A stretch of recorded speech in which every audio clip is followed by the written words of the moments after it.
బెంగతో బెంగుళూరు కొరికిన. చాలామంది బెంగుళూరు క్లైమేట్ చూడడానికి, బెంగుళూరులో ఉన్న ప్లేసెస్ విజిట్ చేయడానికి వెళ్తూ ఉంటారు. కానీ నేనైతే మాత్రం బెంగ వచ్చేసిందనమాట ఒకేసారి లైఫ్ మీద, ముఖ్యంగా నా రీసెర్చ్ మీద.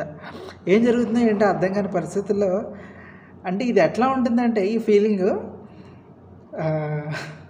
ఒక కథ మీరు వినే ఉంటారు. ఏంటంటే కప్ప రాముడు కథ అనమాట. కప్ప ఏ సమస్య వచ్చినా సరే రామా రామా అని అరిచేదంట. కానీ ఒకసారి ఏం జరిగిందంటే రాముడు బాణం చూసుకోకుండా కప్ప మీద పెట్టాడంట, కానీ కప్ప ఏం అరవట్లేదంట. అప్పుడు రాముడు చూసి కప్పని, ఏంటి ఏం అరవట్లేదంటే, ఏ బాధ వచ్చినా సరే నేను రాముడితో నీతో చెప్పుకునేవాడిని, కానీ ఈరోజు నువ్వే నా బాధ కారణం అవుతుంది, ఇంకెవరికి చెప్పుకోవాలి రామా అన్నదంట. అట్లాగా మా సమస్యలు ఇక్కడున్న రీసెర్చ్ స్కాలర్తో చెప్పామనుకోండి, ఆ రీసెర్చ్ స్కాలర్స్కున్న ప్రాబ్లమ్స్ ఆల్రెడీ వాళ్ళకు ఉంటాయి. మనం చెప్పినా సరే లైట్ తీసుకోబోయా అంటారు. మన బాధలు చెప్పుకోవాలంటే వేరే వాళ్ళతో చెప్పుకోవాలి, అంటే నాన్ ఇంజనీరింగ్, నాన్ పిహెచ్డి వాళ్ళకి, నాన్ స్కాలర్స్కి చెప్పాలన్న ఉద్దేశంతోనే. సో ఎక్కడికి వెళ్ళాలో తెలియలేదు. నేను చాలా రోజులు బట్టి బెంగళూరు వెళ్దాం అనుకుంటున్నా.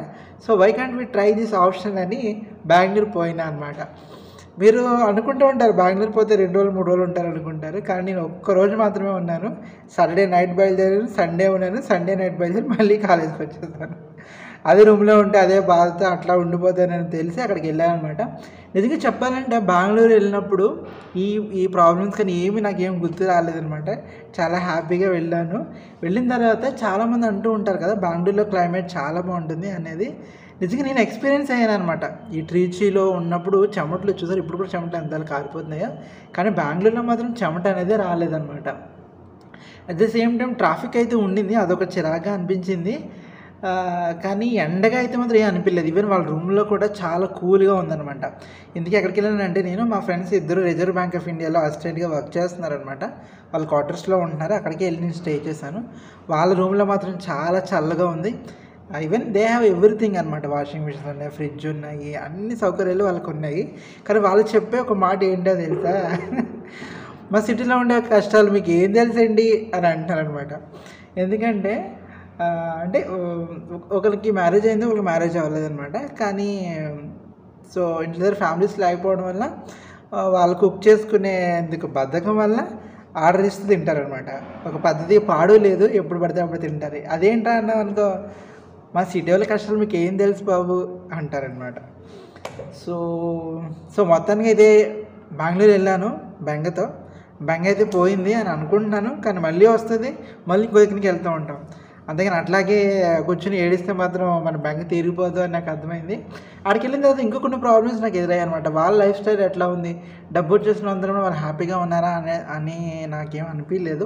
వాళ్ళ ప్రాబ్లమ్స్ వాళ్ళకు ఉన్నాయి, వాళ్ళ కష్టాలు వాళ్ళకు ఉన్నాయి. మీరు ఎక్కడికైనా వెళ్ళండి, ప్రతి మనిషికి బాధ ఉంటుంది. అంటే వాళ్ళ బాధ మనకు తక్కువగా అనిపిస్తాయి, మన బాధ వాళ్ళు తక్కువగా అనిపిస్తాయి, కానీ బాధ ఉండడం మాత్రం పక్కా అనమాట. Every life is different, everybody is different, everybody is unique. ఎప్పుడైతే మనం కంపేర్ చేసుకోవడం స్టార్ట్ చేసామో అప్పుడే మన బాధలు స్టార్ట్ అవుతాయి. ఒకవేళ కంపేర్ చేసుకోకపోయినా సరే టైం లైన్ బౌండరీస్ మనం మీట్ అవ్వడానికి కూడా బాధపడుతుంటుంది. అదే పరిస్థితి నాకు ఇప్పుడు ఎదురైందనమాట.